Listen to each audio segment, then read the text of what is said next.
Nonton streaming RCTI, MNC TV, GTV, iNews, ya di RCTI Plus. Bertemu saya dan saya tanya bahwa apakah benar Medina sakit?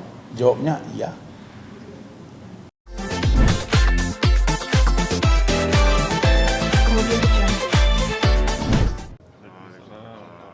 Salam sejahtera bagi kita sekalian dan selamat sore teman-teman media yang saya hormati. Pada sore hari ini saya secara sengaja memakai topi Lek Toba. Ini bukan saja terkait dengan Danau Toba di Sumatera Utara kampung saya, tapi ini menggambarkan karakter orang Batak. Air dingin memberi kehidupan dan keindahan serta kenyamanan. Di sana juga di Danau Toba itu banyak orang mandi, banyak bulenya. Tapi orang tuh santun dalam berpakaian. Nah, saya sengaja pakai baju ini, Horas. Horas ini artinya selamat. Sama dengan salam kalau orang kami orang Muslim, Assalamualaikum. Kalau kami orang Batak ini Horas, keselamatan buat kita semua ini. Ya, jadi saya pakai ini untuk supaya Hotman sadar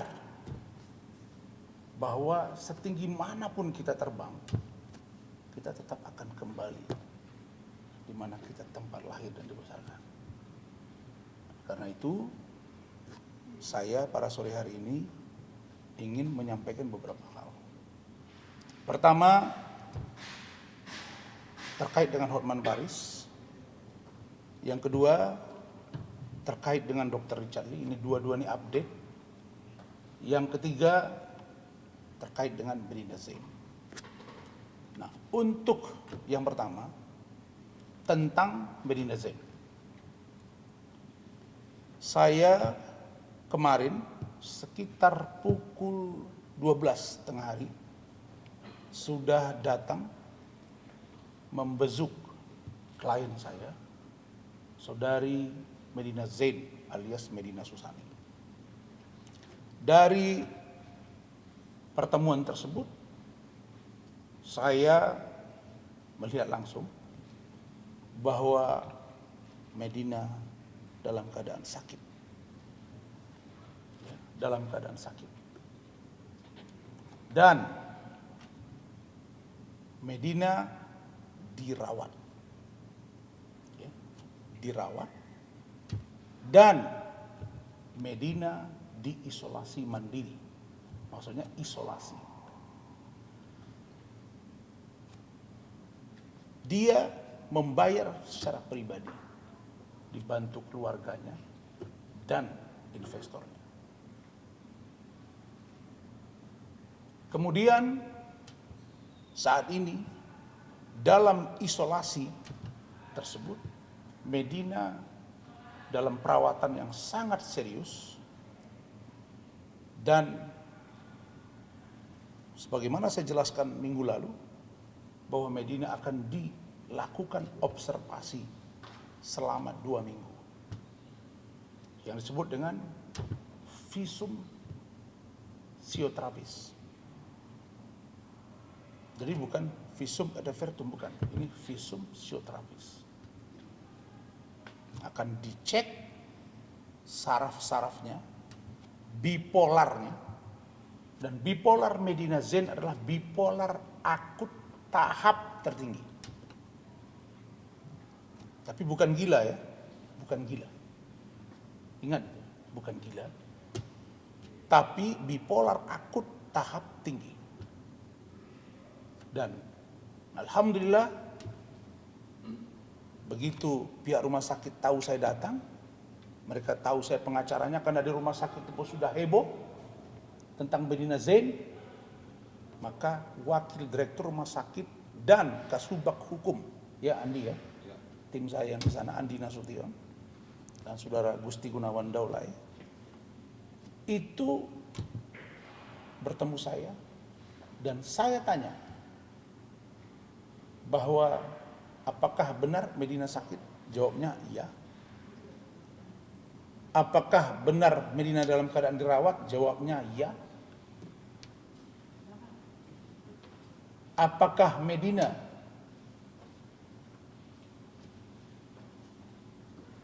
dalam keadaan sehat? Jawabnya tidak. Jadi, kalau ada bahasa yang mengatakan bahwa Medina pura-pura sakit untuk menghindari persoalan hukum, maka jawabnya tunggu Medina nanti sehat, dan tuduhan kalian itu oleh keluarganya komunikasi dengan saya, oleh investornya komunikasi dengan saya, maka tidak ada pilihan lain akan membawa persoalan ini ke penegak hukum. Jadi jangan ada bahasa yang mengatakan, ya ini Rasman ini tiap hari ke media, lapor polisi, lapor polisi. Lah, kan klien saya banyak. Bukan satu klien saya. Hari ini saya buka di Google, dari 4 berita yang keluar, 3 itu berita tentang saya dan klien saya. Saya buka YouTube juga begitu. Terus salah saya apa? Ya karena saya lagi dipercaya oleh masyarakat Indonesia dan lagi viral. Ya saya dengan tenang menyampaikan tugas saya. Nah, jadi kadang-kadang netizen ini nggak ngerti gitu. Oh Pak Rasman bolak-balik ini bolak. Saya ini bekerja. Kalau ada laporan terkait dengan peristiwa hukumnya ke polisi. Kalau itu pidana umum. Pidana khusus boleh polisi, boleh kejaksaan, boleh KPK. Kalau korupsi. Jadi saya ini statement tidak mau saya melayani satu hari bisa 20 wartawan yang nanti bisa akan bias beritanya, maka saya press code untuk update. Dan itulah wartawan selalu minta saya, sehingga saya memberitahu. Misalnya tadi ada beberapa wartawan, bang kami bocoran dong, nggak bisa saya bilang. Saya akan bicara satu statement supaya tidak bias kemana-mana. Nah, karena itu maka dalam kesempatan ini ada beberapa hal yang saya peringati. Sekaligus saya warning atau saya peringatkan. Pertama, Saudara Denis, cabut kata-katamu yang mengatakan Medi pembohong, penipu, dan membuka posko orang-orang yang merasa ditipu oleh Medina Zaid. Dan Anda mengatakan bahwa Medina itu tidak sakit, mana mungkin orang bipolar bisa menipu. Anda menuduh, menjustifikasi, maka saya minta saudara untuk menurunkan posko yang ada di channel YouTube saudara itu. Dan kalau tidak, keluarga dan Medina akan menempuh jalur hukum. Ini bukan gertakan saya. Ini klien saya yang minta gitu. Ya mau 1000 pun nanti laporan polisi saya sebagai kuasa hukum. Ya monggo gitu. Saya memperingatkan. Apakah delik hukumnya masuk? Jawabnya masuk. Di mana? Nanti kita lihat. Kan undang-undang pelanggaran undang-undang IT kan tidak mesti di Polda Metro. Tidak mesti di Mabes Polri. Bisa di Polres mana saja. Makanya ancaman hukumannya itu tinggi dan itu sangat berat. Itu Denis ya. Denis sudah undang saya, sudah WA saya, nanya kapan saya ke kanal kamu. Saya minta sebelum saya datang ke tempat kamu, turunkan itu. Dan kamu, Denis, harus menyampaikan permohonan maaf. Karena uang kamu sudah dikembalikan. Apa legal standing kamu? Apa kedudukan hukum kamu? Sehingga kamu berani-berani mengatakan bahwa Medi itu pura-pura sakit.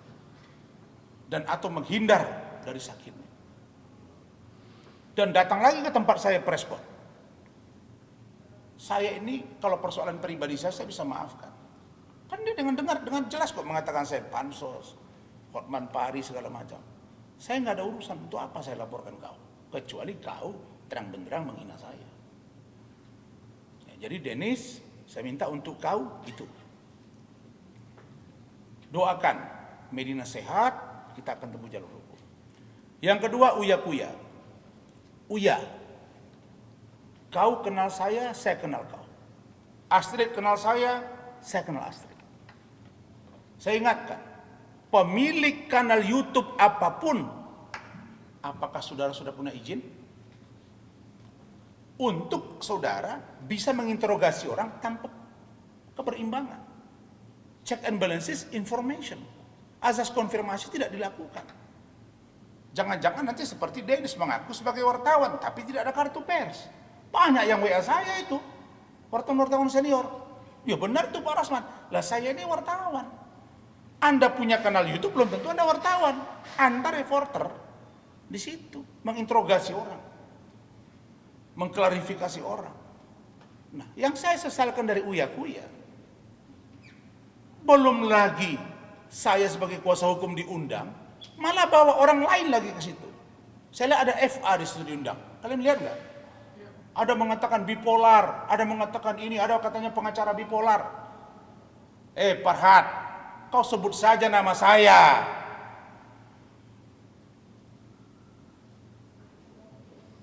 Maksud kau itu saya bipolar? Bilang. Sekarang. Kalau sebut-sebut pengacara bipolar, apakah ke saya atau tidak? Bilang. Kan sudah saya telepon kau.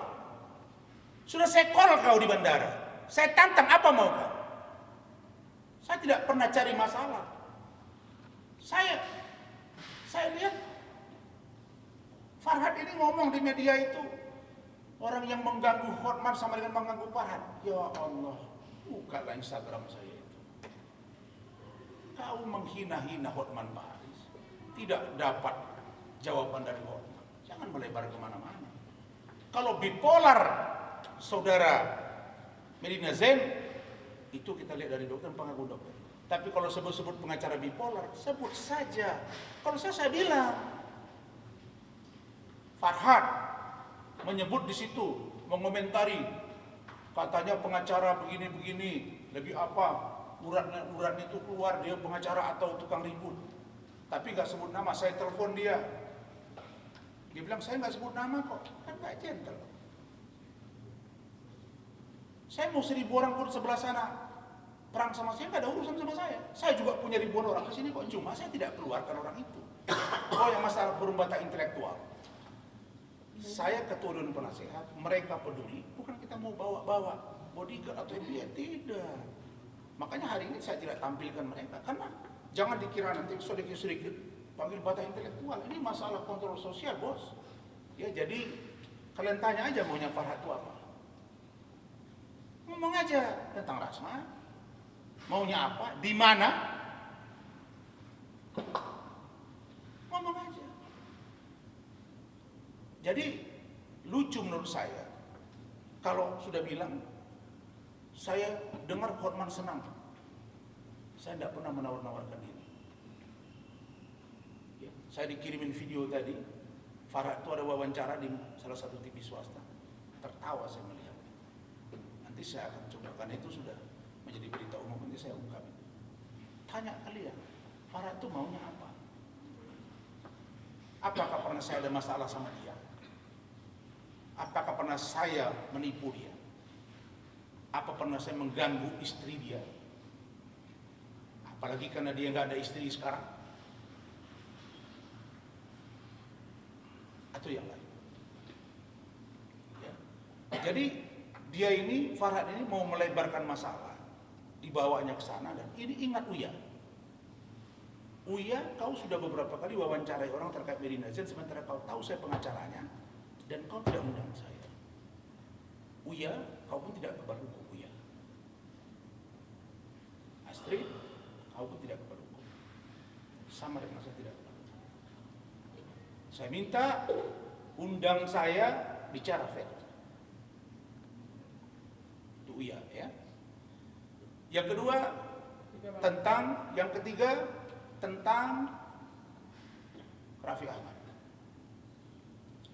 Raffi Ahmad datang konsultasi ke Polda Metro. Apakah hak dia? Iya, hak Raffi. Dan ini terkait dengan Medina Zain, tapi tidak terang. Tidak terang. Saya juga tidak tahu kalau misalnya Uya-Kuya itu melapor ke Medina, nomor LP-nya mana? Saya sudah minta hubungi saya, tidak pernah dihubungi, malah mengundang yang lain kemana-mana.